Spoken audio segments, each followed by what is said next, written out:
Hello everybody, welcome back to Art with Jim. This week is all about trees. Before we make our own trees, I need to say something twice. Artists love trees. That's right, artists love trees. And ever since our ancient ancestors put red dirt on cave walls in the shapes of trees, we haven't stopped. So why then, do you ask, do artists love trees? Let's take a look and see what they have to say. Matisse can teach you all about color with his. Georgia O'Keeffe will show you a new point of view, or two. Egon Schiele thinks even the skinniest trees deserve our attention. And Mondrian says, no shouts, hey you, it's all about shapes. Bob Ross tells you exactly how he feels. There we go, let's put in some happy little trees. While Van Gogh wants you to feel his feelings too.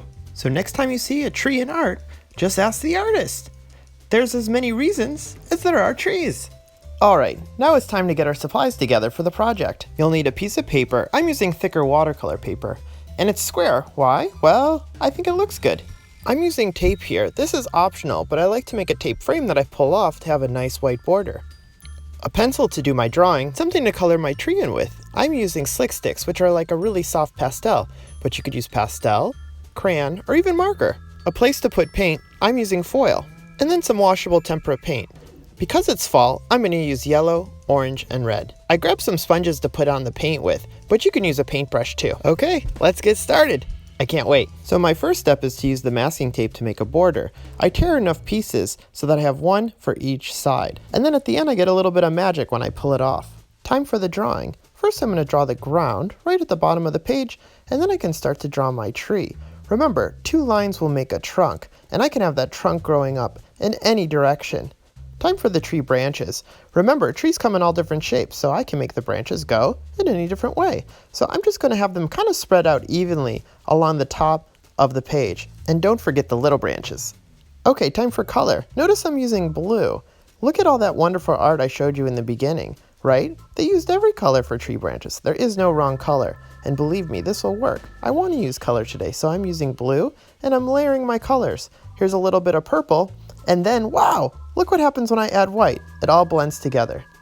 And then at the bottom, I can add my grass. Again, use any color you want, but in this case, I'm going to use some green, yellow, and white. After I put some paint out on the foil, I'm going to use the sponges, my favorite step, to add color. So I'm going to start with one color first, the red, and then I just keep dabbing, right? I just kind of spread out the paint on the top.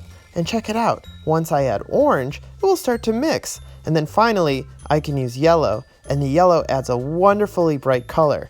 And check it out, it all works, and it actually looks like leaves. It's an amazing way to paint. I can even dab some paint on the ground, and it looks like leaves have fallen. When your artwork is dried, it's time to take off the tape. So you just carefully pull off the tape one side at a time, and you get a beautiful white border. See, I promised magic. Now sign your artwork, and you're done. What do you think? So I thought I was done, but remember, it's never too late to change an artwork. I was looking at it, and it was just missing something. So here I am. I'm going to go in and add some more color into the background. Guess what? Artists change their work all the time. In fact, some of the greatest paintings in the world were x-rayed, and they saw that they were filled with mistakes, and redos, and try-agains. So here we go. Let's try again. And now, I love it. And that's a good place to end. All right, everybody, I'll see you next time.